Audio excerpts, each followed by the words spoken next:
this meeting to order. First order of business is closed meeting. Do I have a motion? So moved. Second. Motion and a second. Be it resolved, Montgomery County Board of Supervisors of Montgomery County, Virginia, hereby enters into closed meeting for the purpose of discussing the following. Section 2.23711, 1. Discussion, consideration, or interviews of prospective candidates for employment, assignment, appointment, promotion, performance, demotion, salaries, disciplining, or resignation of specific officers, appointees, or employees of any public body. 1. Economic Development Authority. 2. Parks and Recreation. Madam Secretary, will you call the roll? Ms. Blevins? Aye. Mr. King? Aye. Ms. Bone? Aye. Ms. Biggs? Aye. Mr. Motts? Aye. Mr. Shepherd? Aye. Chair Christiansburg? Aye. 7 ayes. We are in closed session. Do we have a motion to come out of closed meeting? So moved. I heard echo. So we have a motion and a second. Madam Secretary, if you call the roll. Mr. King? Aye. Ms. Bone? Aye. Ms. Biggs? Aye. Mr. Motts? Aye. Mr. Shepherd? Aye. Ms. Blevins? Aye. Chair Christiansburg? Aye. 7 ayes.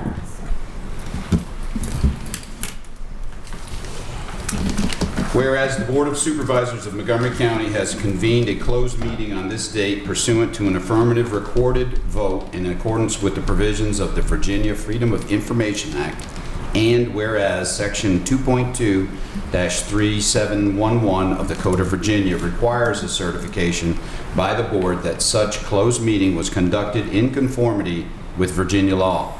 Now therefore be it resolved that the Board of Supervisors of Montgomery County, Virginia, hereby certifies that to the best of each member's knowledge, 1. Only public business matters lawfully exempted from open meeting requirements by Virginia law were discussed in the closed meeting to which this certification resolution applies, and 2.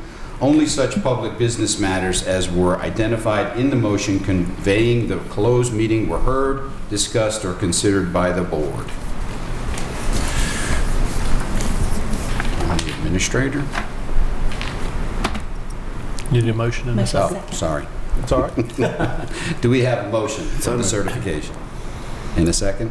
Second. We have a motion in a second. Madam Secretary, call a roll. Ms. Bone? Aye. Ms. Biggs? Aye. Mr. Motts? Aye. Mr. Shepherd? Aye. Ms. Blevins? Aye. Mr. King? Aye. Chair Christiansburg? Aye. 7 ayes. Ladies and gentlemen, if we could, let's stand and observe a moment of silence, and then I'll lead us in the Pledge of Allegiance.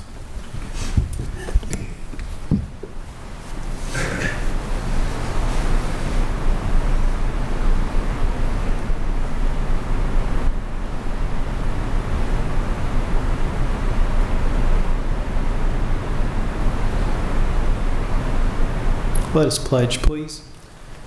I pledge allegiance to the flag of the United States of America and to the republic for which it stands, one nation, under God, indivisible, with liberty and justice for all. Thank you very much.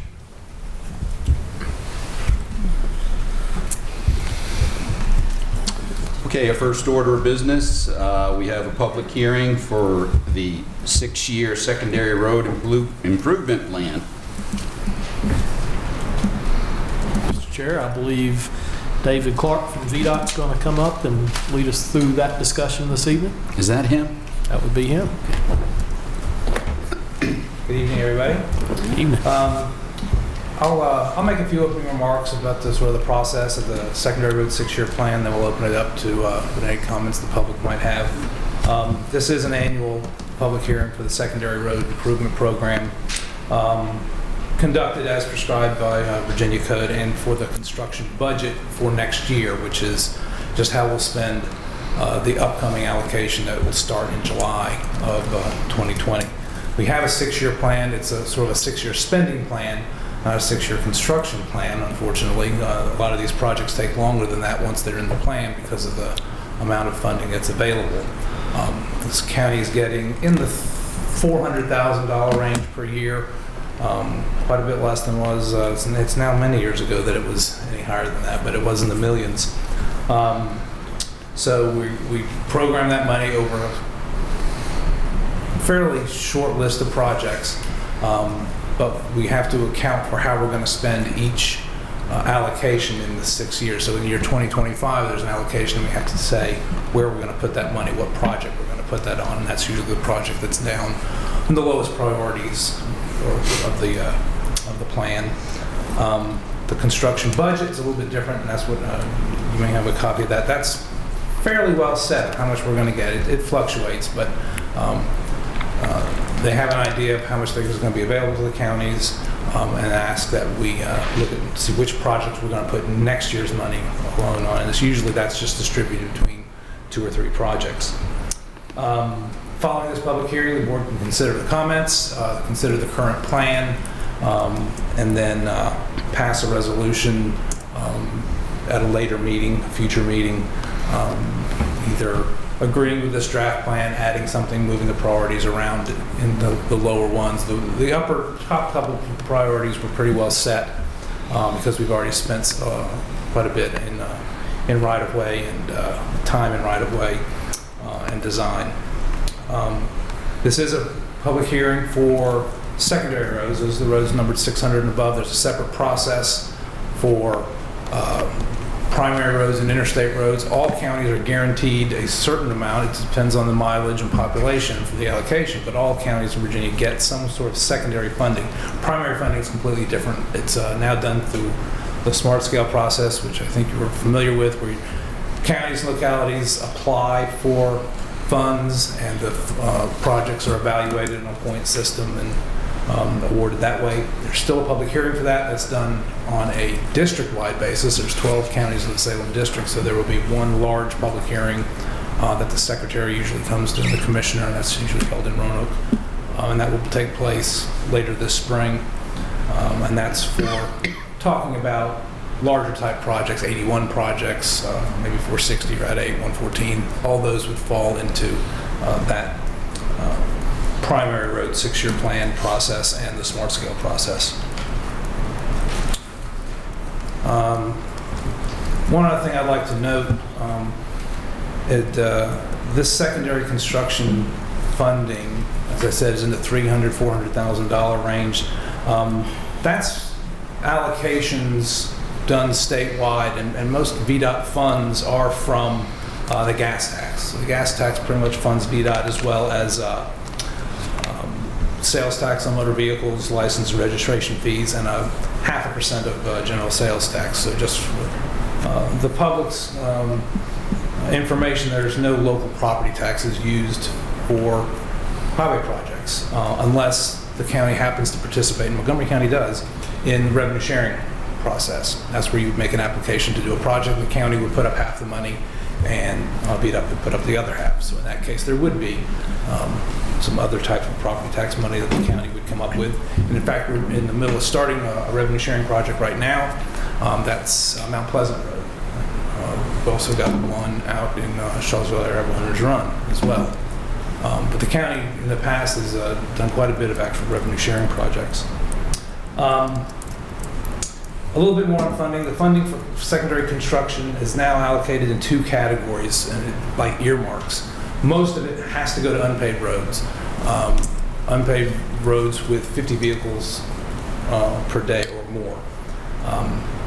There's another category of funding that each county gets. It's a telecommunication fee distribution. The state collects a fee from cable companies, telephone companies, anyone who locates their utilities on our right-of-way.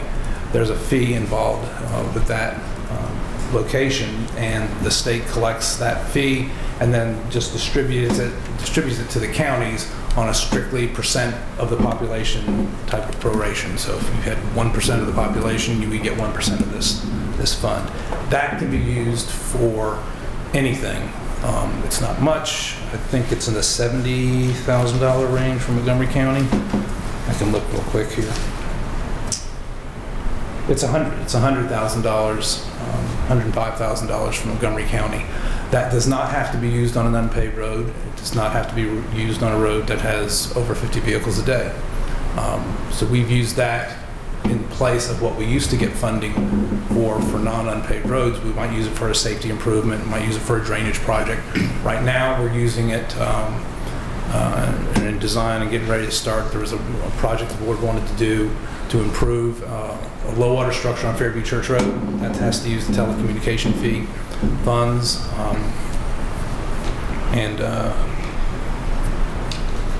Most of those will go to things like that, drainage projects, unpaved roads, things you can't do, secondary road projects that aren't unpaved roads. So with that sort of background on things, I'll talk about the construction budget for next year, and I'll go through the draft 6-year plan and open it up for comments or questions. So what we're looking at for the budget for next fiscal year, it's $516,000, $516,778 is our estimated allocation for next year. That's a bit higher than in years past. It could and probably will change. I think the previous year was in the 300s, and now they're estimating around 4 something. So we'll see what that ends up actually being by July. But of that 516,000, 411,000 is required to go to unpaved roads. We have 300,000 of that scheduled to go to Sidney Church Road. Sidney Church Road is a project that's completed. We have to keep it in the 6-year plan because they do let us spread that funding over a couple of years, and it can be funded in the year after the project is actually done. So we're finishing up the payment on Sidney Church Road. It probably won't be quite 300,000, but it'll be in the 250,000 range. We want to make sure we have enough on it in case we have some other contingencies come up. Montgomery County does like to do rural addition projects. A rural addition project is where a private road that's not in the state maintained system is brought into the state maintained system, but it has to be built to current state standards for that to happen. You're allowed only 5% of your total construction budget to go to that fund. And Montgomery's been, saving up 5% of $300,000 or $400,000 isn't a lot when roads can cost $100,000 for a tenth of a mile very easily. Cost that much, and then right-of-way has to be donated, and it can be a tricky situation getting a rural addition project actually completed.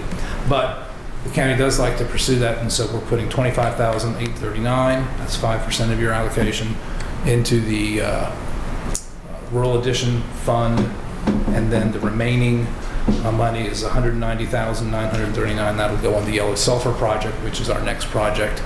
Actually, the top project now that Sidney Church is done, we're still paying for Sidney Church, but Yellow Sulphur should be ready to go. We're working on the right-of-way for that. There's 1 more mile left of Yellow Sulphur Road.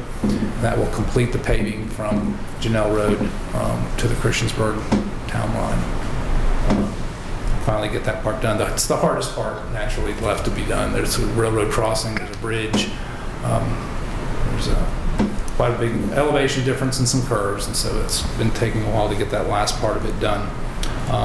But based on getting right-of-way, we hope to, at the earliest we could advertise it would be probably end of fall of this year, or construction next year on Yellow Sulphur Road. That brings me to the actual 6-year plan itself. This is a draft plan.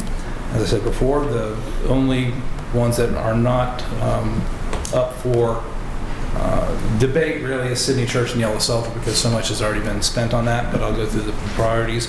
We have what we call a 0 priority. I don't know if that shows up on your on the list. 0 priority is just our county-wide things. There are certain things we have to pay with construction funds, some signs, some guardrail, sort of incidental engineering, survey, things like that. So it goes in that category. I'll go ahead and put the rural addition funds in that as well. Our top priority would be Sidney Church because it's already done. We have to pay the final bills on that. Priority number 2 is Yellow Sulphur Road. As I said, that's the 1 mile left of Yellow Sulphur, hard surface that. Priority 3, Fairview Church Road. That's a structure. It's a low water structure, meaning it gets overtopped, as it did the other day in recent, high rains and water. This won't solve that problem, but it will it'll make it a little bit better, and it'll improve just the integrity of the structure because it's concrete on top of pipes and those pipes tend to rust out. And we want to keep that in good condition. Priority number 4 is Route 712 Taylor Hollow Road. That's off of Ellett Road, Buster's Gate Road. And that's an unpaved road, about 2 miles long. This portion of it gets the first mile and includes a low water structure there as well. It's quite a number of people live at the end of that, and when we get flooding as we did, water runs across the top of that and people cannot get out by use of that road. And we're in the design kind of part right now trying to figure out what kind of structure we can put there to make that not strand them as often as they are getting caught behind that now in high water. Priority number 5 is Route 674 Craig Mountain Road. That's a short section of that. We hard surfaced a small section sort of as it was similar to a maintenance project. We were having dust complaints, and we using what we call a rural rustic road, and I think many may know what that is. It's just basically paving what's there, hard surfacing what's in there, not making a whole lot of improvements. But we left a gap because there was probably a bigger need further on down the road. We don't generally like to do that. We like to keep things continuous. So this section at Priority 5 would connect the section that we did to the main part out. That's Craig Mountain Road is sort of in the Shawsville, Christiansburg type of, not Shawsville, sort of Ryan or Christiansburg. It's off Pilot Road, off to the left off Pilot Road. Number 6 was a project added last year by the board, Poplar Hollow. That is in the Shawsville area. It's over a mile long, comes off of Route 11, not far from Sisson-Rhine, where it goes up the hill. It's going to be a very big drainage project, actually, not just a road widening and curb, but that goes up a hollow, and so there are drainage issues along with that. And then Priority 7 right now is, this is also added last year by the board, Route 669, Union Valley in the Reiner area, and that's a drainage project. It's a hard surface road, so this is another one that's going to have to take some of that telecommunication funds. We can't use unpaved road funds on the Union Valley project, and so it may take a while to accumulate enough because you get so little of that telecommunication fee. That's all I have as far as presenting a draft plan. You can now take questions either from the board or from the public. I'll step aside. Yeah. Supervisor Blevins, do you have any questions? Do you have any reports with the flooding that we just had? Anything from Taylor Hollow? Were they any incidents? On Taylor Hollow? I do know that it was covered up. Actually, the water was going to the road in 2 places. Not far from the current bridge that's there. It was just in the North Fork. It was over its banks. I crossed it Saturday. It had gone down quite a bit Friday night and into Saturday. But that's one of the things we're going to try to address with this. Okay, very good. And then on the for the 6-year plan for the money for the primary roads, and you have to go through the SMART scale to do that. Looking at Route 114, I've had lots of constituents concerned about the new developing housing developments on Route 114 and the volume of traffic. Will there be, once the new subdivisions come into play, will they do another survey to see what the service level is? They can. We work really closely with the county planning office on determining which projects the county wants to apply for in SMART. So we've done one at 114 and Prices Fork Road before, trying to get a turn lane there. We'll probably apply for that one again. Working at the intersection there, 114 and Prices Fork. Yeah, very good. All right, thank you. Supervisor King. No questions. Appreciate your time. Supervisor Shepherd. No questions, thank you. Supervisor DeMotts. So from your presentation, am I to understand that in this next fiscal year, the money will go to priorities 0, 1, and 2? Yes. Okay. So then we'll come back next year, probably around this time again, and we'll still have priority 0, but Yes, we'll move down to be working on 3 through the end. Yes. Okay. It will probably be 2. There probably won't be enough still on priority 2. We'll get money on probably 2. 3 will probably be done. We'll probably be putting money next year on 2 and 4 and maybe 5. Okay. Thank you. Supervisor Biggs? No, no questions on this. Vice Chair? Galleon Ridge Road, you said that the count was above 50. I don't remember. I think it was like even 100. Yes, yeah. Is that a higher count than any of these roads that are on the list?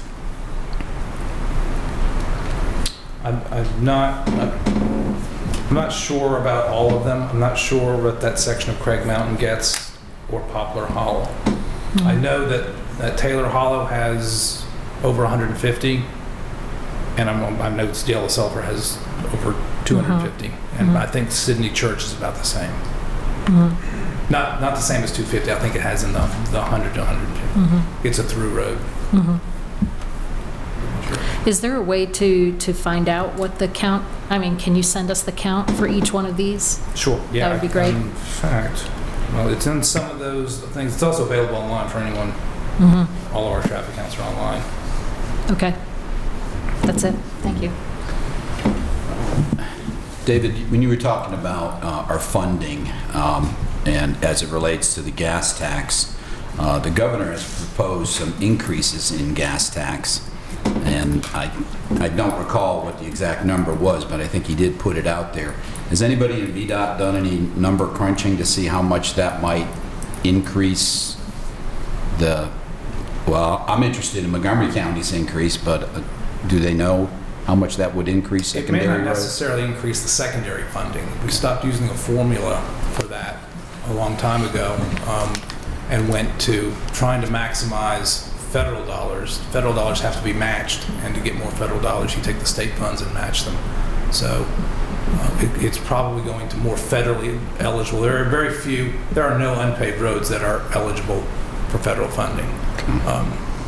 We managed to get Piney Woods in. I don't know why it was, but We got lucky. yes. And, And the project on Craig Mountain Road, that 0.3 of a mile, would that finish that unpaved section in Yes. between the two paved? yes. Okay. Yeah, it's just a 3/10 section. And my last question is, the project on Mount Pleasant up in the upper end, will that road be closed or will that be open to local traffic? There will have to be times that it's closed. Okay, because I'm thinking of the school bus Yeah, that we're going comes to try to down. work around them. Okay. I get that question a lot Yeah, for some sure you reason. do, yes. For some reason. Okay. Well, thank you. Is there any follow-up questions from anyone? I actually have one, two other, there's a road up on Rush Mountain that connects to 460 and then back in Brush Mountain Estates, I think. And there's like 1/10 of a mile there. I think, people are willing to give that right away. How do they go about giving VDOT or the county the right of way to do that? That would be very similar to what our rural addition process is. It's basically a private road right now. If the county wanted to do that as its top priority rural addition road, we could go out there and just do some estimates, see how long it is, who's got the right of way, obtain that, and use the accumulated funds that the county has. And I believe it's in the $250,000 range, what you have in your current rural addition fund. And use that to bring it up to state standards and then bring it in. And how much is 1/10 of a road? $100,000, you said, yes. usually? That's, okay. It's a rule of thumb based on a current gravel road. Which it is. Yeah. And then the second one, the last time we had a session like this, there was I want to say in the Happy Hollow area. Did they ever contact you to turn that over or get everything that they needed to do to turn that over? I haven't heard from them, but again, it's the county has a priority list, and I don't think that was the top priorities. We looked at Big Bang Road at one time, and then we had a hard time with getting right of way on that. And I think the next one, I don't know if it was Cornstalk. I can't remember the name of the next one that was on the list. But that's, if the county wanted to do that one next, then we could look at that. Okay, thank you. That's it. Okay, we have no more questions. We appreciate There you. may be some. Is there anyone from the public that wanted? Yeah, we have. Yes, we'll call out for that. We're going to go ahead and open it up for public comment, and this is on the VDOT 6-year secondary road improvement plan. We have one person who has signed up, George Spradlin. If you want to come forward, state your name and your address, and you have 4 minutes. My name is George Spradlin, 2334 William Odie Lane, Blacksburg, Virginia. I live on Glade, it's Glade Road. It is a secondary, and there's issues. The road was repaved probably 10, 12 years ago, and there was never the double line, yellow lines put back on the road. And I had called VDOT several times over the past few years with this concern, and they told me there were never double lines on that road. But if you know, there used to be all the way up past the crow's nest. There's not. Every morning I have 5 to 6 different vehicles in my lane of traffic while I take my son to school. And it's getting him really nervous. And there's also flooding issues, dead tree issues, all the way from where town starts into county, on Glade, up through Brooksfield, where it hits at Price's Ford. There are some very massive trees barely hanging in the earth right now. The flooding this past week, I've got a short video on my phone, but that's irrelevant. But the water was over the bridge as you start up by Olinger Lane through the snake curves, and that's where most of my out of lane traffic incidents happen, is through those snake curves. That's all I've got. Just like to see something, try to get done. Thank you. We don't have anyone else signed up for the 6-year secondary road improvement plan, but if you would like to come forward and speak, you can go ahead and approach the podium. Seeing no one coming forward, we'll close the public speaking part of that.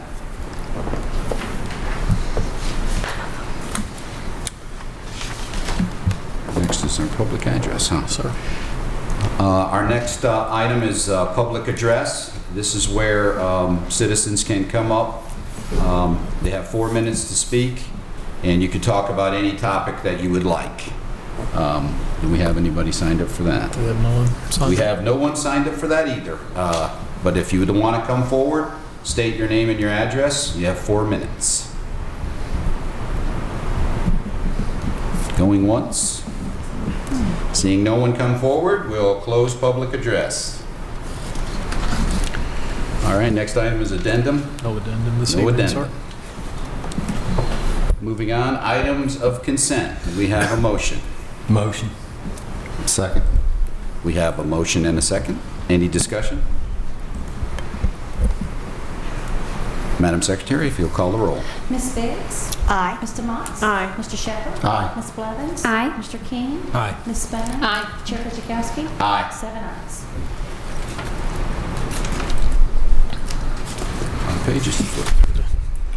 A lot of consent agenda. Okay, now we'll be going into work session. Need a motion in a second. Yes, a motion. So moved. Second. We have a motion and a second. This first. If you'll go ahead and give a roll. Mr. Motts? Aye. Mr. Shepherd? Aye. Ms. Blevins? Aye. Mr. King? Aye. Ms. Spano? Aye. Ms. Biggs? Aye. Chair Petrikowski? Aye. 7 ayes. All right, be it resolved, the Board of Supervisors enters into work session for the purpose of discussing the following: proposed ordinance, solid waste flow control. Mr. Chair, this is at the request of the board from our last meeting. I know that several board members wanted to have some additional discussion, and I believe a few board members had some questions regarding the proposed ordinance. Marty's here this evening. Also, we have representatives from Montgomery Regional Solid Waste Authority who can help address as well. And Marty, is anybody going to make a presentation, or is it just open for questions this evening? Solid Waste Authority is going to be. Okay. Alan, I'll recognize you to come forward. Glad to have you here tonight. What's that? Glad to have you. have a handout here, if that's okay. Real quick.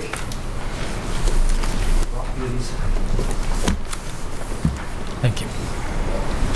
Thanks.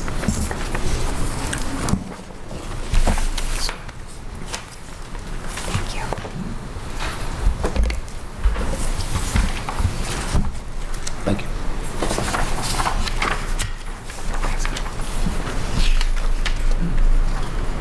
This is a findings report that was done back in July, and I know you guys have copies of it. We gave them out last July, but I'm going to reference it a couple times tonight, so I thought it'd be easier if I could just say a page and we could all look together at that. I was just asked to come and give an overview of MRSA and the ordinance, and then myself, after it won't be too long, and after the overview, I'll have Paul come up and join me, and we'll then take any questions that you have. So, I know more. I'll just start all over kind of again. I'm just going to give you an overview, a history of MRSA and how the ordinance has come about. Back in 1995, the MRSA was formed by the 4 members, which is Montgomery County, Blacksburg, Christiansburg, and Virginia Tech University. And it was pretty much formed to take care of all the solid waste needs within Montgomery County.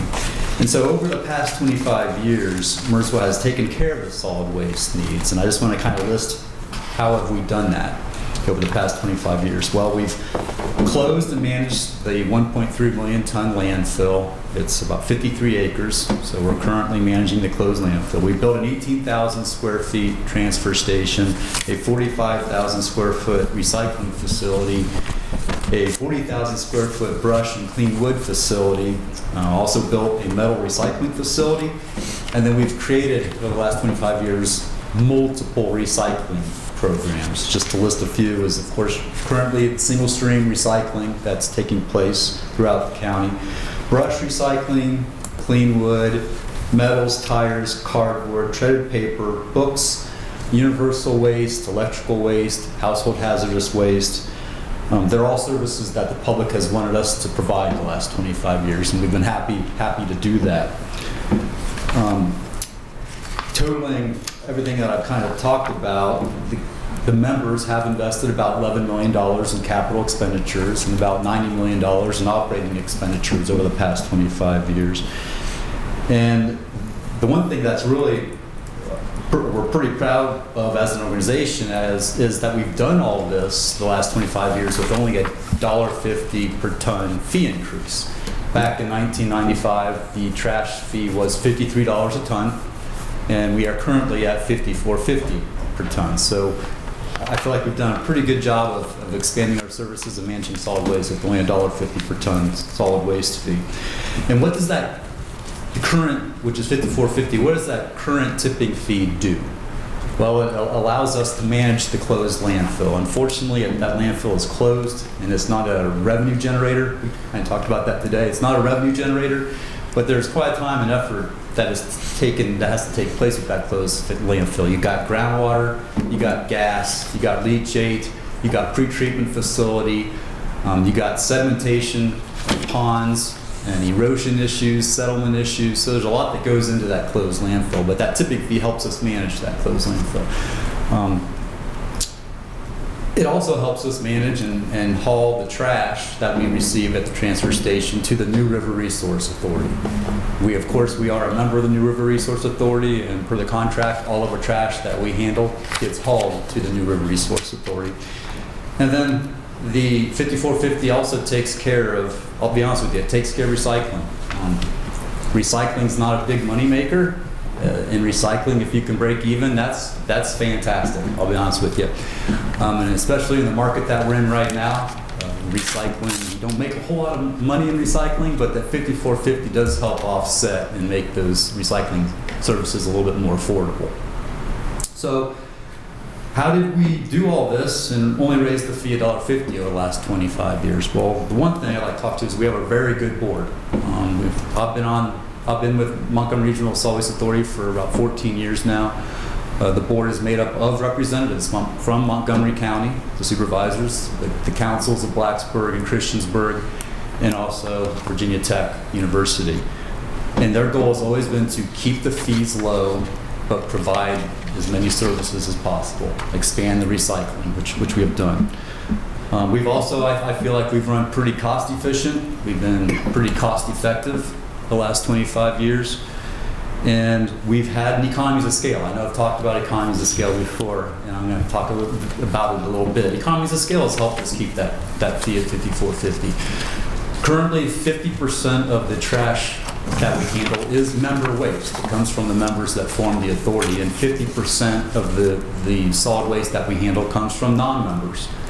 And if you combine those two together, it makes a pretty large economies of scale. And that's helped us keep the prices low and the services high. Now, if we were to lose 50% of the non-member waste, the economy of scales would decrease. And of course, if you have a large economies of scale, you can keep your prices lower and provide more services. If your economies of scale starts to shrink, well, then your fees will increase and the recycling services will start to be eliminated to help offset that. So to keep just a portion of the economies of scale that we currently have, we looked at this ordinance. We looked at the state code. What could we possibly do? And this started 2 years ago, the whole process. And to be able to implement this ordinance, you've got to, I'm not legal here, I just call it the legal hoops. You got to go jump through the legal hoops and see if you could actually do the ordinance. I mean, is it possible to even do that? So we did have a third-party engineer, hired them to take a look at and do the research and produce this findings report, which you have in front of you right now. Again, it was handed out back in July, to take a look and say, do we pass the legal hurdles that we can then actually possibly pursue this ordinance? And the findings report did show that we did clear the legal hurdles. We cleared the hurdles, and we could actually pursue this ordinance. The findings within the report, one important one is on page 3. If you want to go to page 3, and what that is on page 3 is it's a graph, and what that shows is, again, how the economies of scale can actually really start to interfere with your fees. What that shows is if we lost 50% of the solid waste that we handle, within 2 years, our tipping fee would increase about $19 to $20 per ton. And when we saw that, we saw, well, this would be a pretty significant financial hit to our members who bring their waste to the facility. And it actually showed that flow control is needed to ensure that Merseyville has the adequate financing revenue that we need to operate as a facility. And what would happen is to reduce that financial burden to our members. We wouldn't want it to be $19, $20 per ton. Recycling services would then start to need to be eliminated to bring the fees down. The report also showed, and I think this is on near page 6, it's table 1. It's near the back. It's like, I think it's your last page maybe. There's a table. And what the table shows is it pretty much shows that there's higher costs to Merseyville member jurisdictions if they used facilities other than Merseyville. And this is the member jurisdictions using other facilities. It does list, it just pretty much lists manpower, gasoline, time of taking it to these other facilities. And these facilities, they ranged anywhere from 18 to 180 miles away. So they are all in our region. One thing I did want to say about the ordinance is it does not govern all solid waste in the county. It doesn't govern, again, it doesn't govern construction debris. It doesn't govern manufacturing waste. It doesn't govern recyclables and many others. So it won't turn Merseyville into a monopoly. And we've heard that a lot, but it won't. And the ordinance will not keep the haulers from doing what they've done for 25 years, which is go out, collect the solid waste, and for the past 25 years, they've brought it to Merswa. So we felt like we've been able to, with our fees, we've been able to foster very good competition amongst the numerous haulers that are in the area that bring their trash to us. So again, I know I've said it before, we're not just the transfer station, and we're not just a landfill. We're not just even a dirty material recycling facility. We are a very multifaceted facility with a closed landfill, recycling services, a transfer station, and the tipping fee, again, it goes back to 5450. The tipping fee allows us to be that multifaceted facility. Now, if we were just to be a transfer station or a landfill, and we were to get rid of all the recycling services, we could drop to under probably $50 a ton. But again, that's not what the public has wanted us to do the past 25 years. They wanted us to take care of all the solid waste needs. So Merswa has been a long-term solution. We will continue to be a long-term solution to the county's waste disposal needs. And happy to say that, we did have an extension on our contract that Merswa has with all of our members through 2040. We will be taking care of the solid waste for the contract. We do have the facility. I know if some of you have come and toured the facility, thank you for doing that. I love showing off what my team does. I don't like showing off what I have a really good team at the facility, and they do a great job. But it is on 107 acres. DEQ does come out quarterly and does quarterly inspections. Over the last 18 years, we've never had a DEQ violation. Very proud of my team, and that hasn't happened. No violations. So really, we have never been shut down. To me, that's very important. In the 14 years I've been here, I can count on one hand how many times we've been shut down. And that's just basically because the haulers weren't coming in, the members shut everything down. It was usually a snowstorm. And so when everybody else isn't coming in, I say staff go home and we close down. But that's the only reason. DEQ has never shut us down. So we've always been open, we've always been operating. We're proud to say that I am very proud to say that the trash and recyclables have never piled up on the curb of the citizens of Montgomery County. There's always been somewhere to take that material. Now, you read and you've seen horror stories of facilities closing down or going away, and the trash just builds up on the curb. Well, thank goodness that's never happened in Montgomery County. So we are a nonprofit organization. We run strictly off our tipping fee. We do make some money on selling our commodities by selling cardboard, selling aluminum cans, that sort of thing, through our recycling programs, but majority is through tipping fees. We don't get any tax dollars from any of our members or anywhere there. One thing I really do like is that we do continue to be a partner to the citizens of Montgomery County. We feel like we meet the needs that are not met by other organizations in the area, especially when it comes to recycling. And I'm going to end real quick because you've heard a lot from me the last couple of months. I just want to tell you a story. And I want everybody to know I am not against business. I'm not against profit, making a profit. I'm not against for-profit organizations. But I feel that it is important that you hear a story about why it's important to be a nonprofit and to be here to service the needs of the citizens of Montgomery County. And the story has to do with cardboard. Cardboard is a commodity. We have a recycling program for cardboard. When the commodity pricing is when you bale a ton of it, you can sell that cardboard to another mill that will then recycle it. About a year and a half, the commodity price for cardboard was $135 a ton, which is great. That's what it's usually been the last 20 plus years. And we at the facility, we take it for free, and we also have a payback program when it meets a certain commodity price. At that time, we were handling about 90 tons a month, which is pretty good. Usually, mostly the member and some of the smaller haulers. And some of the larger haulers, they would go out, they collect cardboard from the commercial entities, businesses, and some of them would bring it to us. We would buy it from them. We would process it. Some of the other haulers, which is nothing wrong with it, at $135, you can make a pretty good profit. So they would take the cardboard, take it to their facility, bale it, and sell it, which is perfectly fine. Perfectly fine. Come a year ago, and currently, the commodity price is $35 a ton. It's dropped $100. It's hard to even break even on cardboard. We are currently processing 170 tons of cardboard. Why is that? It's because, and again, it's the profit, which is no problem. The haulers that were taking it away, well, they can't make a profit on it, not going to make really clear break even. They can still bring it to us, and it's free. And we're proud to say that we are still able to handle it, sell it, and I just want you, we are always going to be here to process that cardboard based on the, doesn't matter what the price is, whether there's to be a profit to be made or not.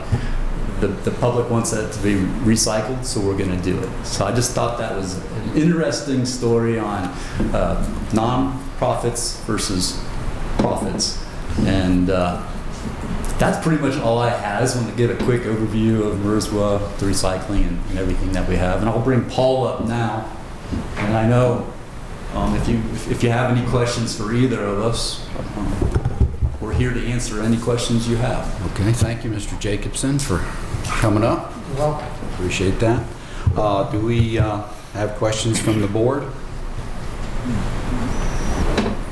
I have one, and it's more just a clarification, make sure I'm understanding you right. Sure. So for the last 25 years, any solid waste person that goes into business is bringing their trash to you guys, right?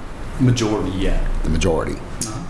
So basically, if this passes, then they would still continue to do that. Okay, that's what I thought.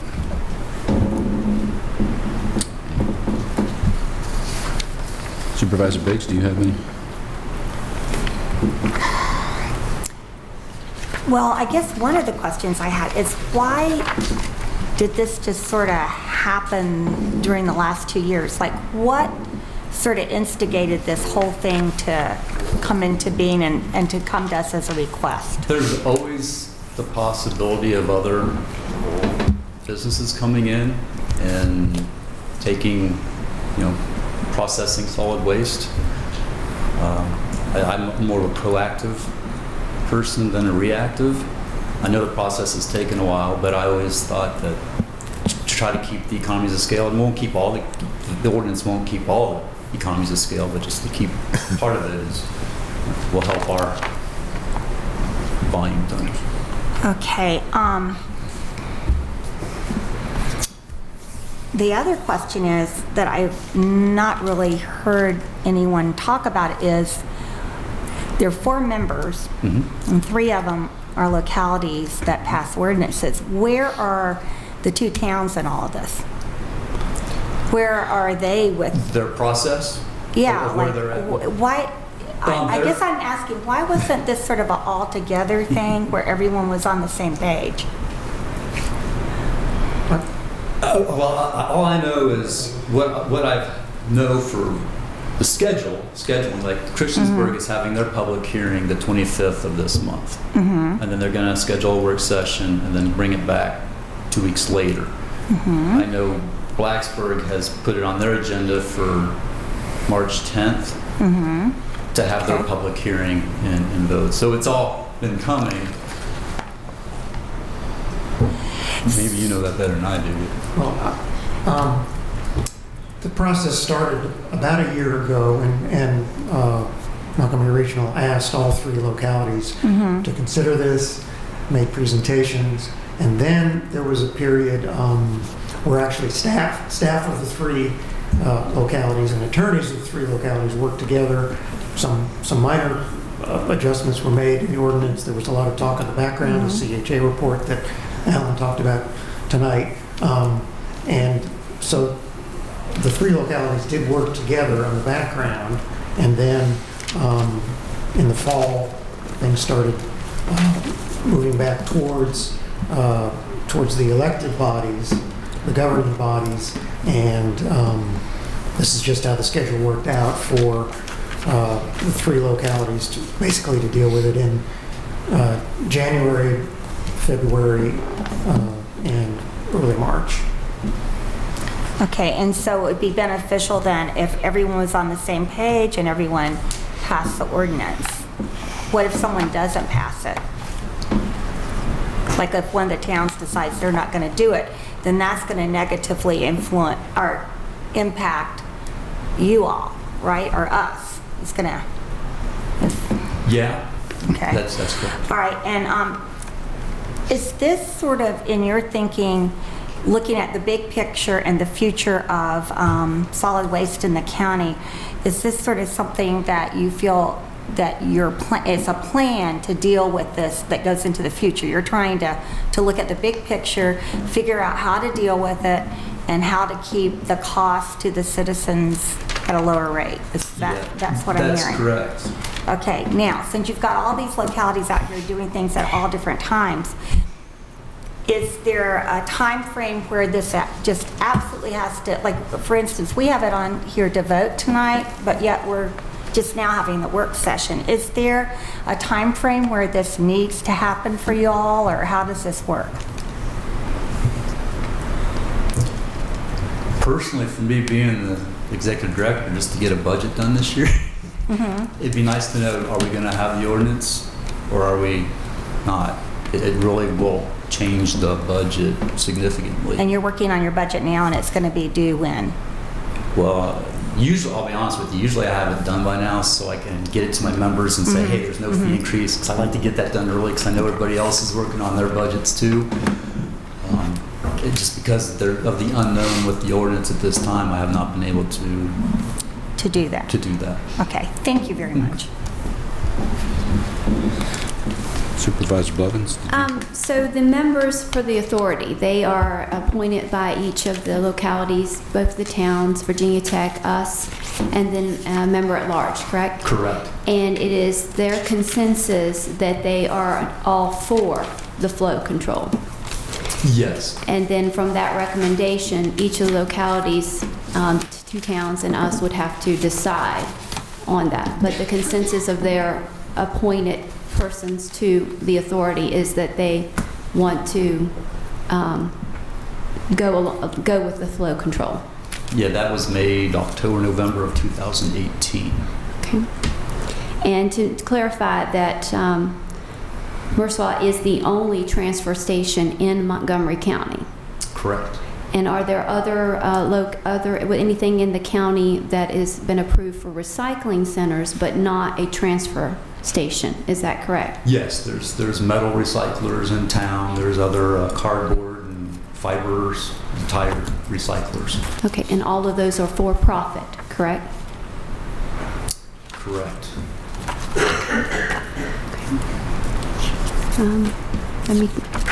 Okay, thank you. Supervisor King? Just a quick question. On page 3,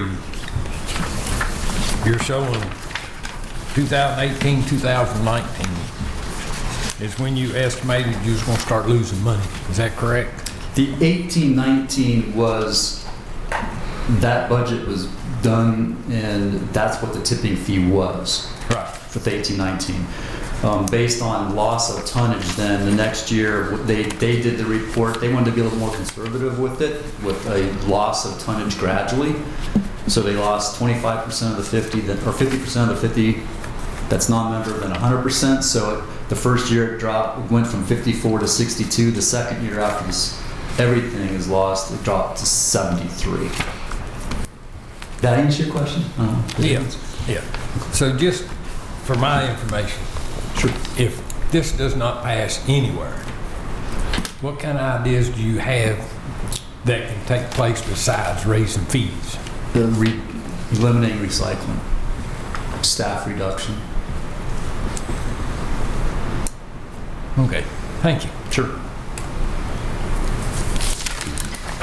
First, I want to thank you for the tour, Alan. It was Thanks for a coming. great tour. I was very impressed, and I learned a couple of things. Had no idea you accepted shredded paper or books. I'm not surprised about the hazardous waste, but I love the fact that you do that on a monthly basis.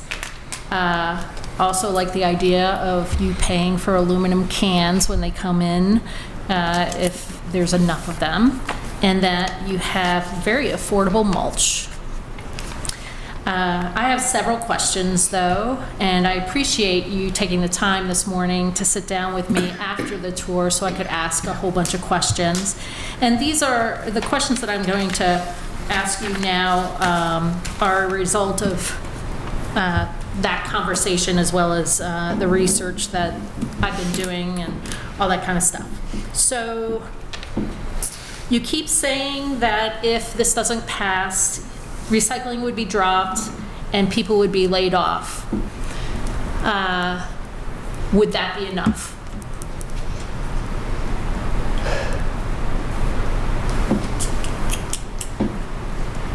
It would help. It would help with the fees. I think, like I said, I've done a budget where we just have staffing for a transfer station, and the fee, it was lower than the $54.50. So the fee could be lower than $54.50 as long as we didn't do recycling and we laid off some staff. That's what you're saying? Yeah. Okay. That assumes the same volume. Does that assume the same volume? Yeah, I mean, Same that would be with the current amount of trash. We'd also Household and commercial. household and Okay. commercial. Okay. Would that mean that you wouldn't recycle metals, all the other stuff that's not household single stream stuff? You're talking about dropping single stream. Probably all the services, Okay. just because Okay. you need the staffing for that. So to eliminate the staffing, you wouldn't have the staffing to offer the recycling services. Okay. I'm going to kind of jump around. I think it's super fabulous that you've had no DEQ violations when Mountain Valley Pipeline has them all over the place and has only been around for the last 5 years. So it seems to me that the impetus for this proposal might have something to do with the fact that China is not accepting the United States trash. Is that true or not true? I mean, it's impacted the commodity pricing significantly in the United States.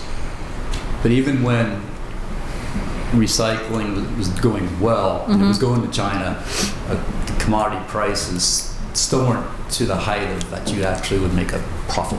I see. Or break even. Get close to breaking even free. That's great, recycling. Okay, so I heard two things, one from you and one from the gentleman next to you, that you, Alan, you said you started working on this 2 years ago, while the attorney said we started on it 1 year ago. So what's the difference there? I started looking at what could happen with lower tonnages 2 years ago. Was updating my board at Merswa throughout that time period. And then there was a potential for a company to come in, and then some of the tonnage might go, some of it might go away. And that's when I really was able to give the board some numbers and that sort of thing. And then it started rolling from that time on. And I don't want you to get the misconception I think I have is that recycling is all about profit.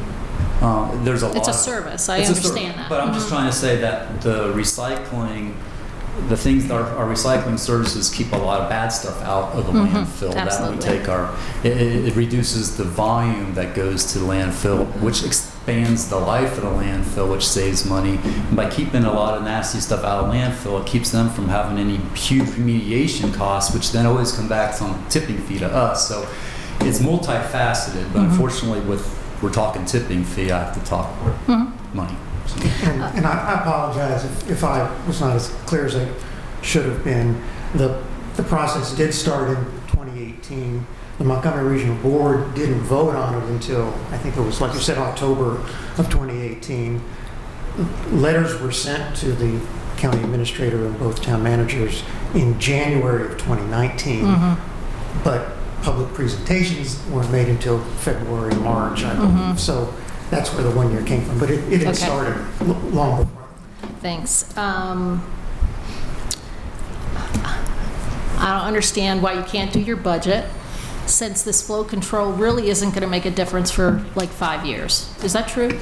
No, because like we talked this morning, the commercial waste, I will then be able to put that back into the the budget with the ordinance, I can count on that commercial. It's the last couple of years of commercial that has been taken away in the construction industrial that can stay away for 5 years. But I can still budget the commercial, which is a substantial volume, back into the budget. Make sure I understand. I thought that this ordinance had to do with, like, there's a stake in the ground now. Whatever is happening now gets to continue for 5 years. Any new stuff has to come to the transfer station. So what you just said to me just sounds like you're actually going to go back to the volume of commercial waste maybe a little bit earlier than, the stake in the ground today. So I'm not sure I understand what you mean. So if the ordinance were to pass, I could prepare a budget that would have the member waste streams involved. I could have the commercial waste streams involved. Really probably wouldn't put in industrial and commercial or in construction, because that's not part of the ordinance. So I would have volume, a number to work with. If the ordinance would not pass, I wouldn't put the construction again, the demolition, the industrial. I also would not put in the commercial. But the ordinance has nothing to do with any. The ordinance only has to do with household waste and commercial waste, like McDonald's or apartment complexes. Correct. So everything else in your budget should be staying the same, right? Again, our budget's based off, a lot of the revenue is based off on volumes of the trash for both the commercial and all of them. But if I didn't have the commercial in there, based on the ordinance, I can put the commercial in there, or I can't put the commercial. I guess what I'm saying is, we passed the ordinance tonight. The commercial's not changing. You're just nothing's changing for 5 years. So that number would stay pretty much the same for 5 years. Right. So I could do a budget, but I don't. If I know if the ordinance is passed or not, I can do a budget. So if it's not passed, you don't know what to budget. That's what you're saying. I mean, a lot of the tonnages would go away. Yeah. So why would the tonnages go away if they haven't already gone away? Well, every month, like in the last 2 years, we've lost 7,000 tons already. Every month we lose more. So they would continue to leave. Okay. So if we didn't pass this in the next year, like your graphs show 100% loss of the non-member. That means all commercial providers, services, whether it's waste management services of household pickup of trash, or commercial, which is apartments or McDonald's or Targets or whatever, all of it would go away, which is drastic. Is it? It's not unrealistic. It's not? No. Are there any other counties where all of the commercial and household waste have gone away, 100% of it? I don't. To be honest with you, it just seems really drastic. No, it's not unrealistic. Okay, so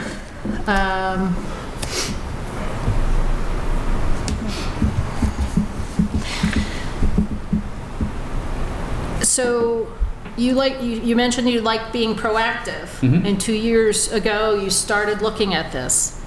Why didn't you look at it 5 years ago? You hear stories. I read a lot of publications, and you hear stories all the time where things happen, and I try to be as proactive as I can. There's always, since I've been here for 14 years, there's always been talks of expansions, of potential other companies coming in, building transfer stations and such. I thought it was time to tackle this issue after all the other issues that we've tackled. So that coincides with I think I've heard 2 years ago, a company came in and asked for a transfer station.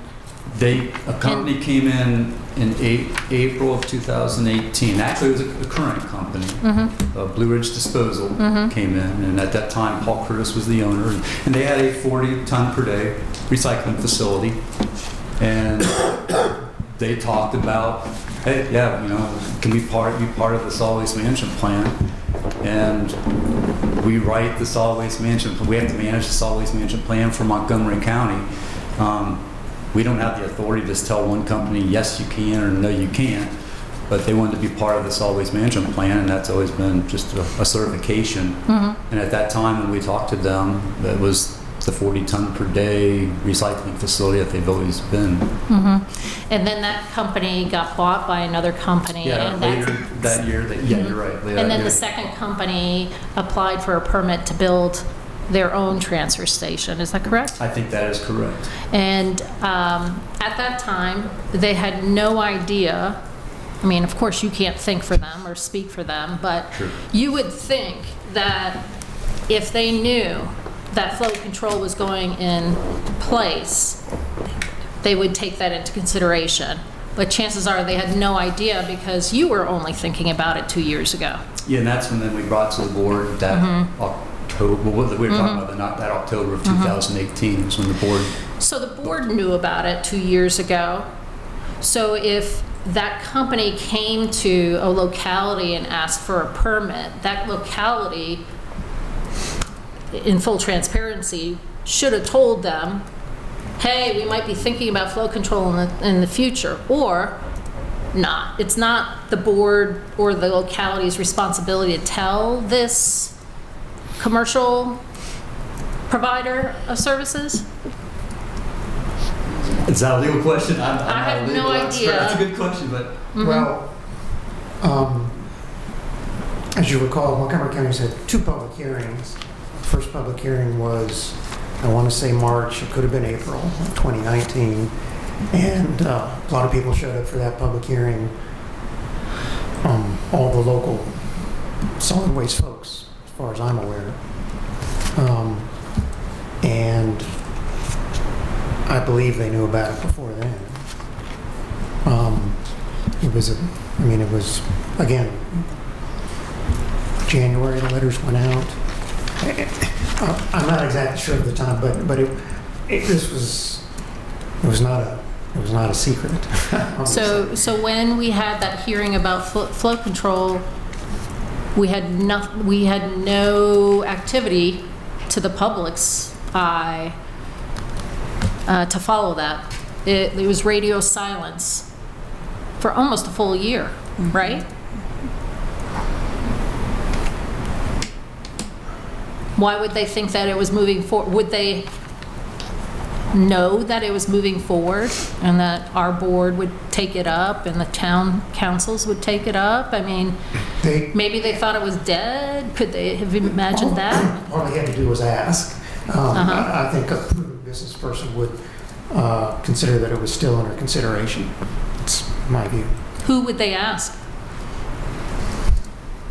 All they would have to do is to contact the county. Matter of fact, there was a Freedom of Information Act request at some point. I'm not sure the timing on that, but there was activity, and members of the private sector in the industry, as far as I know, were monitoring the situation, at least enough to make a fairly substantial Freedom of Information Act request.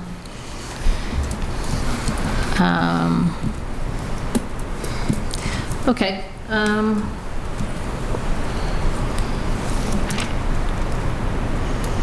Have you explored, instead of doing flow control, maybe permitting solid, charging for permits for solid waste to leave the county? Or is there any ability to do anything like that? All I know is the state code with the flow control ordinance. I don't know first of all seen. Right. There's specific statutory authority for flow control.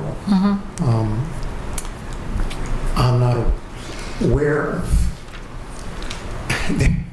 There's authority for permitting and a license tax. It's a tax that can be authorized. But you then get into treating categories of businesses. As a general principle, you need to treat the same category in the same manner. So it gets a little complicated. There's no specific authority that I'm aware of in the law to do what you're talking about as far as licensing people for in county versus out of county, or there's no specific authority for that I'm aware of. If that's the question. So, so it's either flow control or nothing else. Is that what you're saying? I think I mentioned at one of the presentations here, there's a more draconian authority under the law, which is sometimes it's called franchising, but you can franchise to one company. Basically say we want one company to do our solid waste, which that would be sort of like a monopoly, which is again, I think that's much more draconian. You say, well, you other folks can't collect. We're only going to allow one company, or you could slice the county up into districts and say, well, this company here, this company there. That's just not been part of the conversation. No one's brought that up. Probably for good reasons, but so okay. You can also there's also in the state statute you can set their rates for them. You can say this is what you're going to charge. That's pretty draconian. Now, of course, they can say, well, in that case, we're not going to provide the service. But so yeah, there are alternatives, but again, that hasn't been discussed, and it would seem to be seem to be much more, to venture an opinion, much more heavy-handed than, as Alan said, this is not a monopoly situation in terms of collecting trash or anything like that. So it's my understanding that over time, over decades, we've had more and more providers of services. And over the recent time, many of them are going elsewhere, bringing their trash elsewhere and not to our transfer station. And so we are going to be saying, nope, you're going to bring it all through our transfer station, which means it's going to increase their costs. They say substantially. I ask them, how much? You and I kind of back of the napkin calculated $2-3 a household per month. Yeah, I was back when. Yeah. Tonnage, how much a person actually produces per month, and all that kind of stuff per day.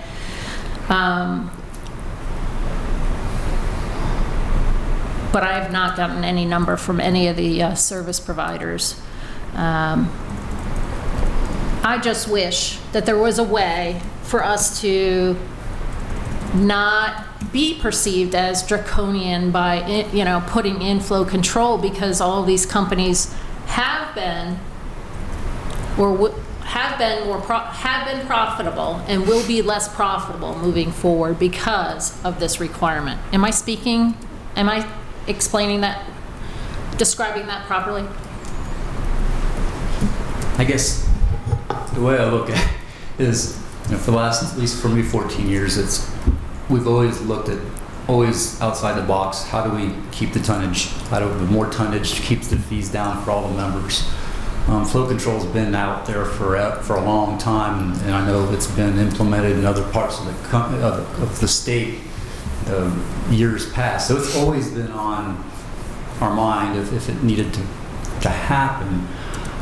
But the haulers have always brought it to us. We felt with our one tipping fee for members and for the haulers, it spurred competition amongst all of them. They all made a profit. All those haulers, the majority of those haulers would still be able to pick up trash and make the same profit as they always have. with the spurring of competition. Some of those haulers bring their trash directly to the New River landfill, though. And so now, with flow control. Mostly one that we've talked about, right. But others conveniently don't bring their last load of the Yeah, day. and they take it to their facility in Right. Roanoke. And so everybody's got a little bit going on. So if flow control goes in, they'll become less profitable. I don't see how it can be the same or better for them. Am I describing that correctly? I don't know their finances with that. Okay. I don't. Have you ever explored like what Botetourt's doing or other communities are doing where they actually outsource the whole waste? Or has the county ever explored just plain old outsourcing the whole thing? Not since this was established. Right, as was discussed before, the Montgomery Regional is it's in place for a number of years. We have, there's arrangements to 2040. The arrangements with New River partnering to make a regional partnership, New River having capacity at its landfill till past the year 2040. I mean, there's a history of these decisions being made. I was actually representing Montgomery Regional at the time that it joined New River, and which was a while ago. And there actually was some discussion of well, should we privatize, find a big private landfill? But the decision was made. You've got the New River Authority Regional with Pulaski County. You've got Montgomery Regional, and so why not join together to take advantage of economies of scale, as well as the fact there was a push to say this is regional local government cooperation. It's a good thing. It makes economic sense. Let's work together. And let's work together over the decades, because solid waste, you can't plan and turn on a dime in 6 months or a year or even 5 years' time with permitting and what it takes to deal with facilities and infrastructure. And yet we're asking our commercial providers to turn on a dime in the next 5 years, right? Yeah, with the commercial waste stream, next 5 years. Well, I don't want to be argumentative. I would say that what flow control mostly does is status quo. So it's not turning on a dime, it's maintaining more or less, in many ways, the status quo. In a county that's growing, you would expect more waste to be produced year over year. I don't know. Do people produce more waste today than they did 10 years ago? Individually. Yeah, like you said, every person produces about 2+ pounds a day. 10 years ago, it was probably 2 pounds, let's say, right? Okay.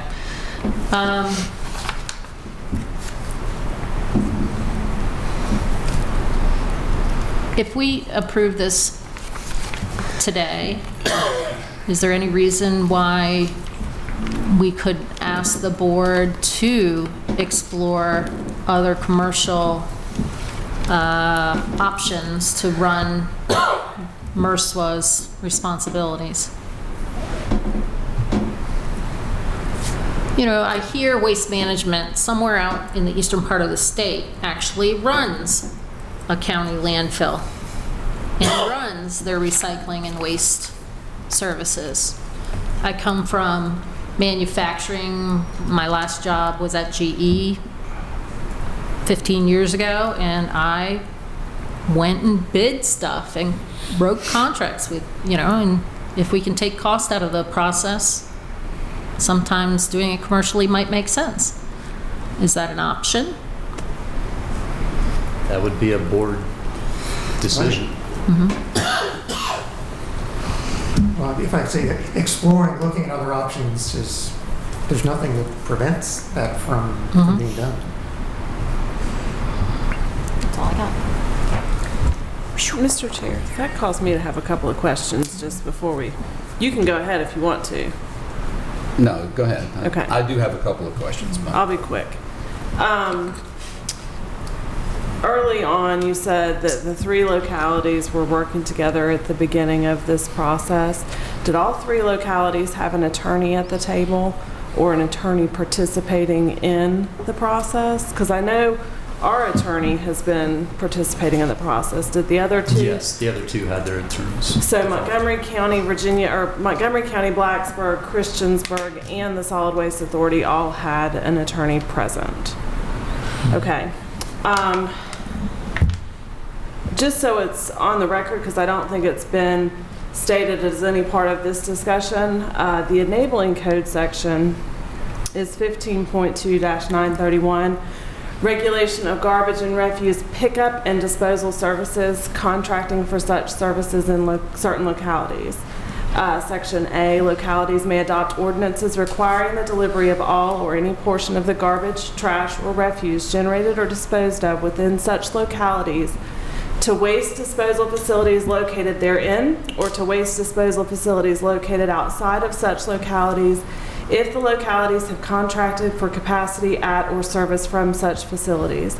Such ordinances may not be adopted until the local governing body, following 1 or more public hearings, has made the following findings. 1, that other waste disposal facilities, including privately owned facilities and regional facilities, are 1, unavailable, 2, inadequate, 3, unreliable, or 4, not economically feasible to meet the current and anticipated needs of the locality for waste disposal capacity. And 2, that the ordinance is necessary to ensure the availability of adequate financing for the construction, expansion, or closing of the locality's facilities and the costs incidental or related thereto. And then, of course, the ordinance goes on. So is it the opinion of all 4 attorneys that were present during these discussions that we meet the burden of the enabling code section to allow us to move forward with the flow control ordinance? Well, I'll say there's been a series of discussions, and the attorneys for all of the localities, I believe, have told their their managers or their administrators that yes, this would seem to meet all of the requirements of the state code. If that's the question, yes. Yeah. And Marty, is it your opinion that it meets the requirements of the state code? Well, if you make that finding, I mean, it's up to you, the board, to make that finding. I think there's enough evidence to make that finding. And one of the questions I would ask Alan to elaborate on is based on the report of findings that was done by CHA, is this ordinance necessary to ensure the availability of adequate financing for the construction, expansion, or closing of these authority facilities, which are our facilities too, because we're a 1/4 member, and the costs incidental related there too. And then the second question I'd like Alan to maybe give his opinion on, based on the report of findings, is are there any other facilities available, private or otherwise, that are available, or are they all unavailable, inadequate, unreliable, or not economically feasible? So you got to find one of those 4 and to meet the current or anticipated needs of the locality. So because as Paul mentioned, it's not something you do annually. You have to look forward 5-10 years in the future, and based on the report of findings, based on what he knows of the industry as our director, who runs this type of business, is it his opinion that the evidence is there to meet those 2 findings, in his opinion? And then it's up to this board to make a finding that you concur with that, or you don't. May I ask a question about that, Marty?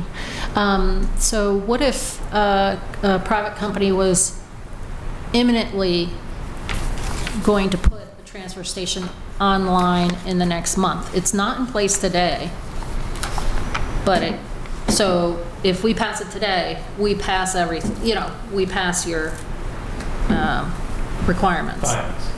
But if it's imminent and going to be open in the next 3-6 months and would provide an alternative locally, where does that put us? I don't know. I mean, I think you would consider, but another thing to consider is, will it remain open?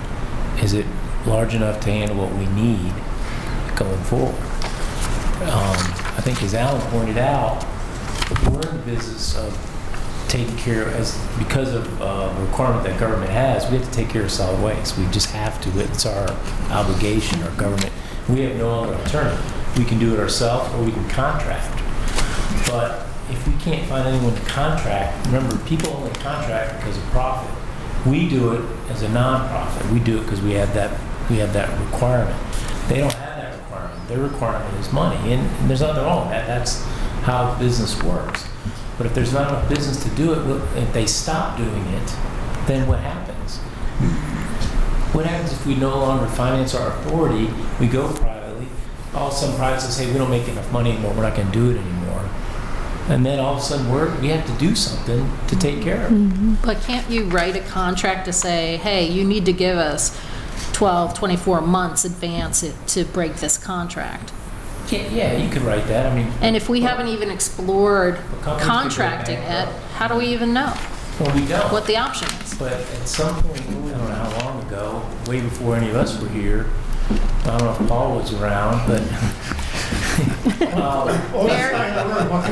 Mary was, though. I came in right after y'all did everything. The four entities decided to make an authority to handle that. Yeah.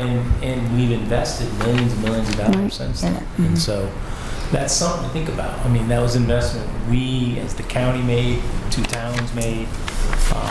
And the process has kind of taken a little while. We've moved a little quicker than the 2 towns, but I think there's been a lot of discussions about it. We've talked about the report of findings. We've made, we tried to do our due diligence to make sure we meet those findings. But the ordinance is written that has evidence in there that talks about how we tie into those facilities, why we think we're meeting those findings. But it's really up to you guys to make that finding. But I would like to hear Paul just mention on the record. I'm sorry, Alan. I'm sorry. Yeah, I mean, that's why we hired a third party. I didn't want to be involved with this report. Gave them some budget numbers, but they ran the volumes, they ran the budget, they did the report. I wanted a third party. And I would say yes to both of your answers, or questions, I'm sorry. Thank you. That was all I had. Thanks. Thank you. You don't have to wait. There's been several people that have spoken on this document referring to MERSWA's approval of a transfer station in Christiansburg. This one that is referred to, dated February of 2018. The copy that I have doesn't say approval anywhere on it. It says request for certification. Can you expound on that a little bit as to It'd be awesome if we could have the power to say yes or no, but we don't. And like I said, that has to do with the solid waste management plan, to certify. And again, at that time when Blue Ridge Disposal's been around forever. Paul Curtis was the owner, 40 ton per day like they've always been. The discussion of selling their facility, of building a 300 ton per day, never came up. So the facility that they are expanding would handle 300 ton per day? The one that they're currently building. The one they're currently. What is the amount that MERSWA can handle? 1,000 tons per day at the transfer station. So 300 tons by the private company, 1,000 tons by MERSWA. Yeah, the members were great. I wasn't here, but when they created the authority, they had the foresight to build a very nice big transfer station to handle the needs for years to come when it came to the solid waste. When you were giving us a little bit of history of Merswa, you talked about all the improvements and the streamlining of the processes. You didn't mention the reduction of employees. How many employees were there when Merswa started, and how many do you have now? Well, when they started, I think it was more than, when I started it was 26. I think it was like 32 maybe when it first started, because it was so much more hands-on with the recyclables. And now we currently have 13. So you went from 32 to 13. That's pretty good.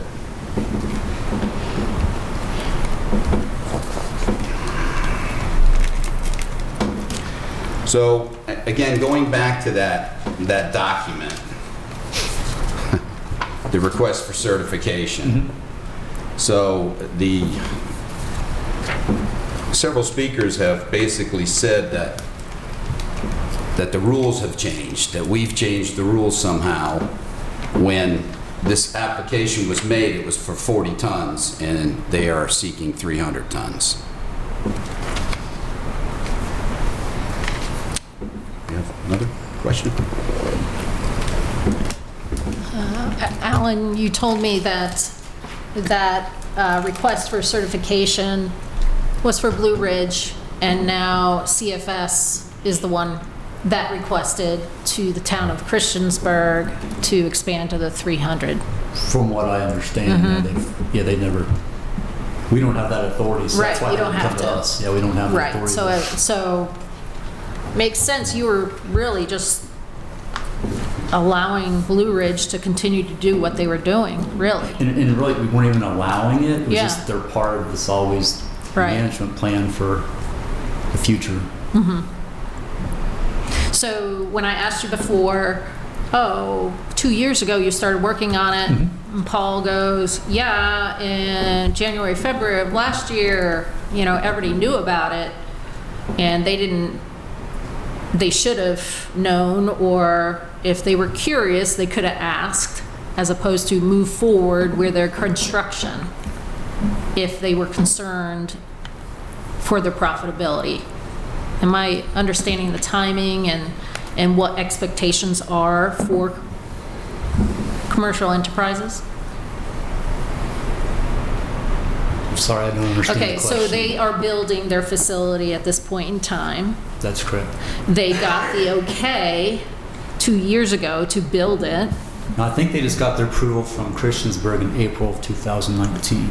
Okay, and they would have known about flow control January, February timeframe, like Paul was saying. So if they had any concern about flow control and their profitability, they should have been smart enough to ask questions at least to find out if flow control really was going to go forward or not, right?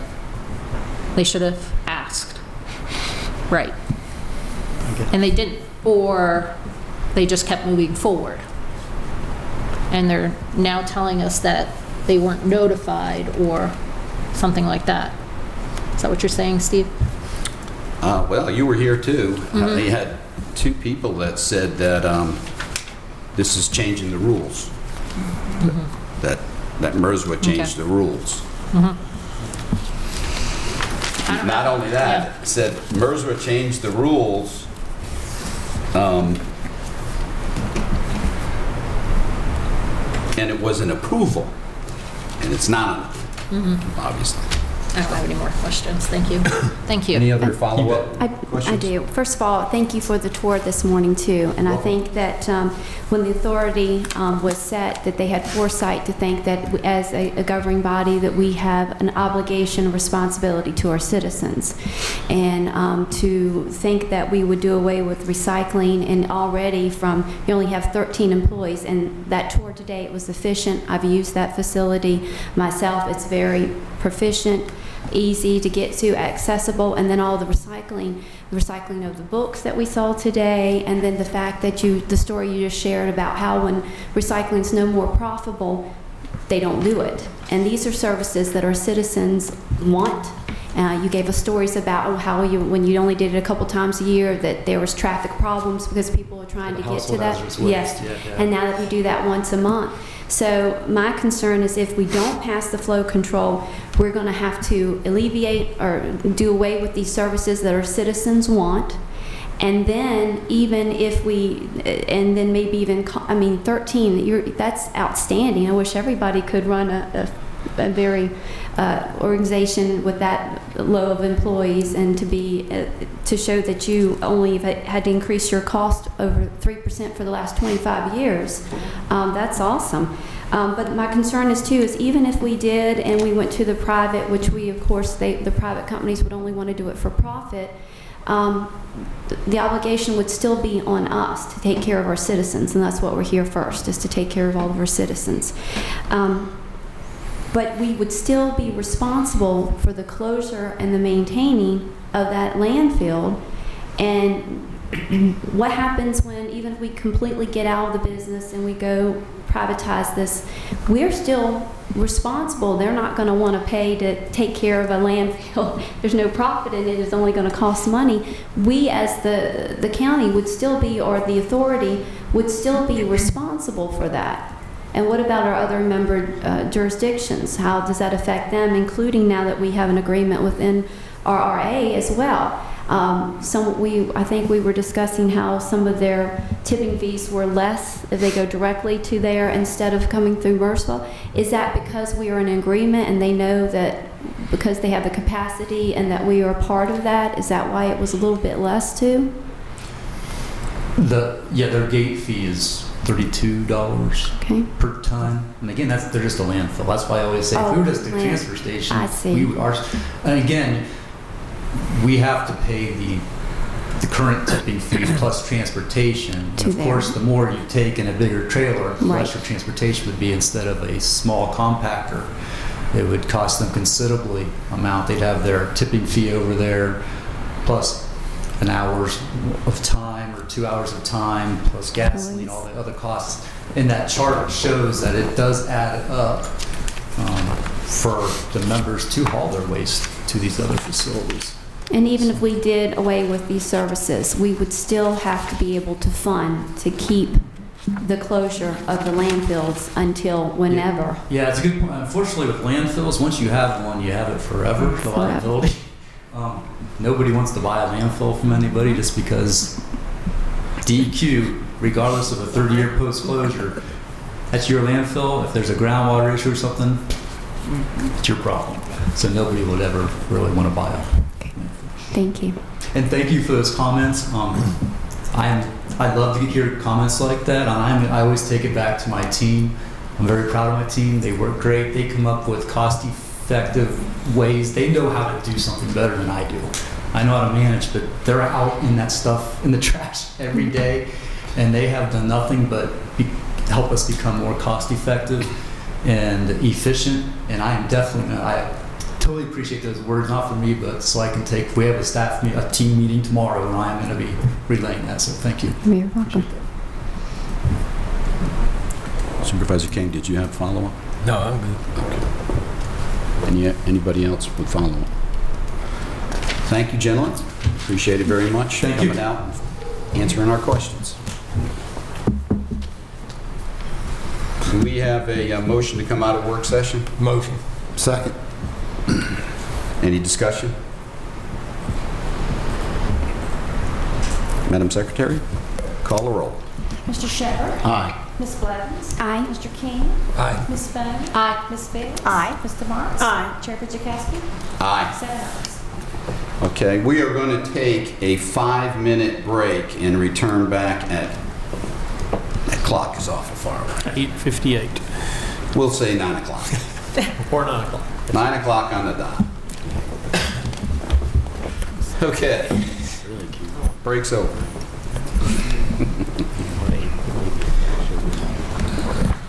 All right, new business.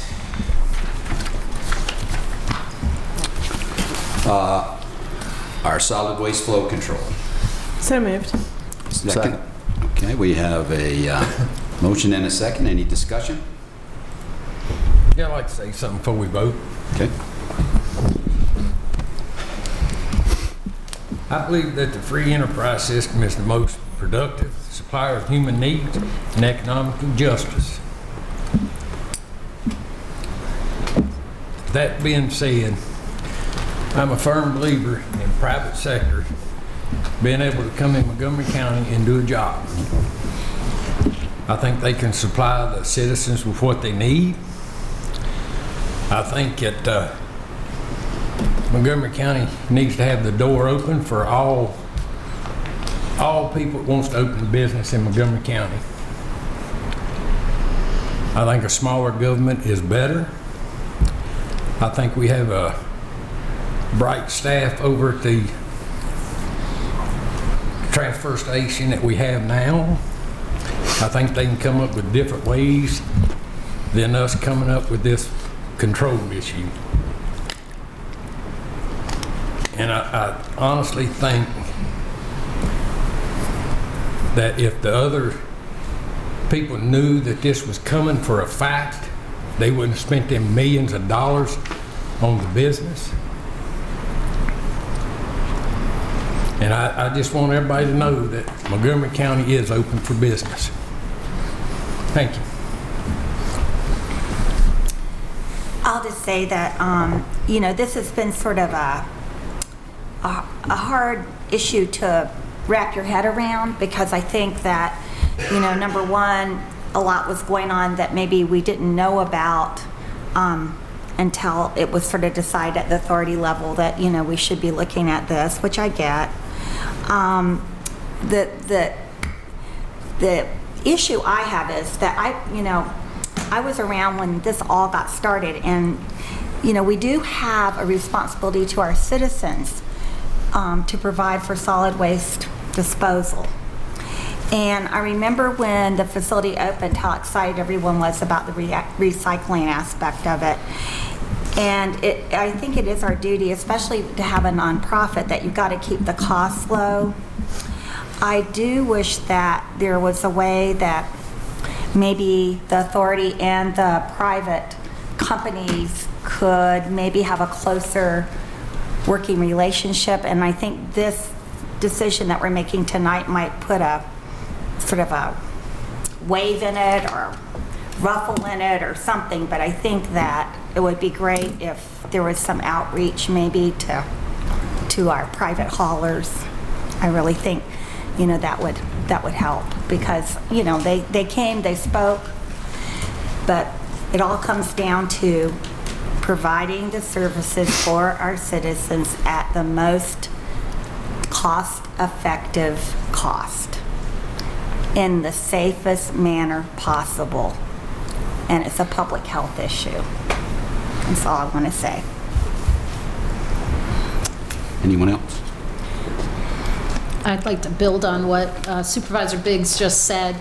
I think about the fact that commitments were made for our landfill, to the New River landfill, to our residents, and things change. 20 years ago, if we were making the same decisions, we might not have made the same decisions for our transfer station and things like that. But now that we're quote unquote stuck with what we've got to maintain and be responsible for it. I too, like Supervisor King, think highly of the free market. Competition's good. I am impressed with some of the haulers and their ideas and how they have been profitable in our county. I think it's fabulous. Sometimes, you know, boards like this have to make decisions that aren't going to be well received by one set of people versus another set of people. But it doesn't mean that this is the last time a decision can affect MRSWA. It just means at this point, this is the decision. I would like to see if contracting out our waste services would be possible. It sounds like it is possible from what other counties have done, as well as I still think trash that might be over in Plum Creek, which is really close to the New River landfill, doesn't make any sense to bring it all the way back to Christiansburg just to bring it all the way back to the New River landfill. And it would make a lot of sense for us to make some exceptions for some of the trash that is in this county. And I would appreciate people doing that. So I do appreciate the people that I've met with and that have asked me questions, and I've done my best to get answers. So thank you. I've got a question. Would that be something then you'd want Steve to take back as our representative? Mm-hmm. Should I write that down? Mm-hmm. I'll follow up on it. Yeah, I think this board has been made aware of what we're doing tonight, because we've been talking about it for a long time. So there really are no surprises. If we all were interested in seeking other methods of waste disposal, we should have been talking about it. But this is the plan that was come up by the MRSWA authority, including myself, and this plan has been brought about by those three little words, economies of scale. That's what it boils down to. In 1995, all the three localities in Virginia Tech got together and they came up with a plan. And from what I can tell, it was an incredible plan, a very good plan. It's gone for 25 years with minimal increases. Minimal. I don't know of, I don't even think a private company could compare with that. But with that said, they have to make a profit. That's what they're in there for. We are not. The Supreme Court has said that localities have that responsibility, historically and through time. We have to be able to take care of that. And we have developed an organization that is taking care of that. To the point where they are handling not just trash, but brush and clean wood recycling, tire disposal and recycling, metal appliance disposal and recycling payback program, cardboard recycling payback program, book recycling, shredded paper recycling, single stream recycling, and proper disposal and handle of universal waste, electronic waste, and household hazardous waste. Who else is doing that? Does it matter? Does it matter? Does it matter to our environment? Oh, yeah. Should we just take it all 3 hours away and put it in the ground? You know, that's why I say this is a good plan, because we are actually doing something. Now we can argue about the future. We can look at other ways of handling our trash. You brought up Botetourt. Do you know what Botetourt's facing? $4 million close-up of a landfill. That's a lot of money. Well, they found somebody to help them with it. That's why it's working for them, or will be working for them. That's not us. That's not where we're at. We have an established organization that is extremely efficient, responds to the citizens' needs, and I feel like it's very unfortunate that private businesses feel like they're going to be affected by this. But you know what? Just like governments, private businesses can make changes too. And they can make different decisions that affect their profit. So this is not the end of trash as we know it in Montgomery County, that's for sure. That's all I got to say. Anybody else? Okay. We have a motion and we have a second. Madam Secretary, call the roll.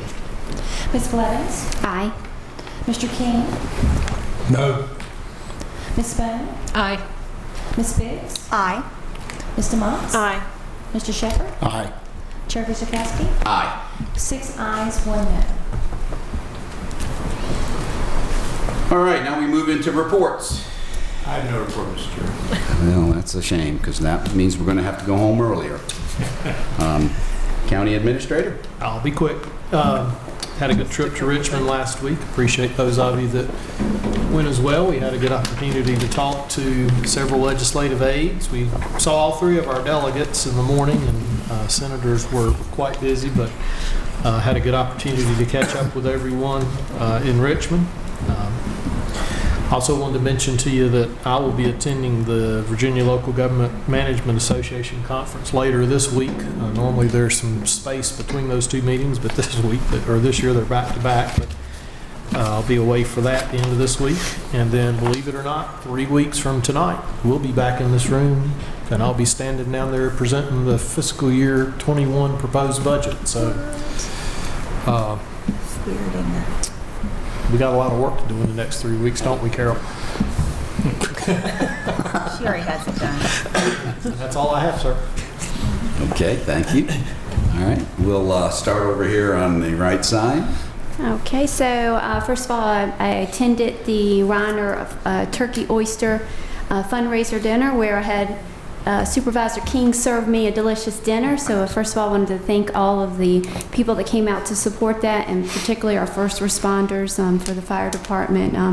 We are truly blessed to have volunteers, and we want to continue to do everything to support them. Then, of course, before I became elected, thank you guys for electing me as vice chair for the PSA this week. Also, attended VACO and attended the Virginia Association of Planning District Commissions, and was interested in the economic outlook for Virginia, and talking about how the minimum wage and the collective bargaining would probably hurt this area, and we talked about the outcome and how it could benefit some areas and hurt others. So that was interesting.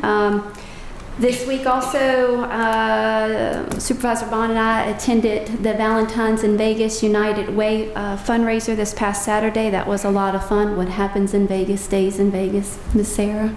But that was great, and we appreciate the United Way and all that they do for our community. And then this week also, ACE got a nice donation. Bud Foster gave a donation. My son and husband was able to attend there since I was in Richmond, but that is great, and I support the ACE program and all that they're doing. And Valentine's for RSVP, and we got the Delegate McNamara to sign off on some cards for that, and some of the local police officers to sign as well for the Valentine's for veterans. So it's been a good week. Supervisor King.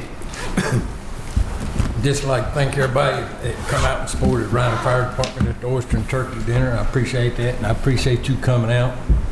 And we went to Richmond for a few days here, and we did discuss a lot of things with our representatives, and I did bring up school funding. We need to fund more, and I appreciate each one of you that come up to Richmond and pushed our issues. Thank you. Supervisor Shepherd. I have not really a question, just to follow up. The gentleman that spoke for the 6-year plan, the only one that got up and spoke, he's talking about that logs and stuff along the road, part of it, that I spoke to you. I don't know if you ever had a chance to contact PDOT. Pass that on, and I'll pass it on again. I don't know what you do to get them to do stuff, but anyway. Another thing, just got your email about the kitchen opening on the 12th of February at Prices Fork Old School at 5 p.m. So everybody come out to that if you want. That's all I have. I gotta do my VACO commercial. You're going out of order here. What? You want us to go out of order? No, like I was supposed to go I may have to hold you out of before April because I need to do my VACO commercial. Supervisor Biggs. Okay, I'm doing my VACO commercial, and my VACO commercial consists of congratulating Supervisor DeMotts on being sworn in to be a member of the VACO board, and she attended her first board meeting. Yay, so we get to work together. And the second part of my commercial is that Supervisor Bond, she was able to complete her certification at the Chairperson's Institute for VACO. Yay! And so that was a lot of work, and she got that done. And going back to Supervisor King, our lobbying efforts are not over. Check every single day for your capital connections, anything that's on the VACO website that we need to follow up with. And lastly, on my VACO commercial goes to Jen.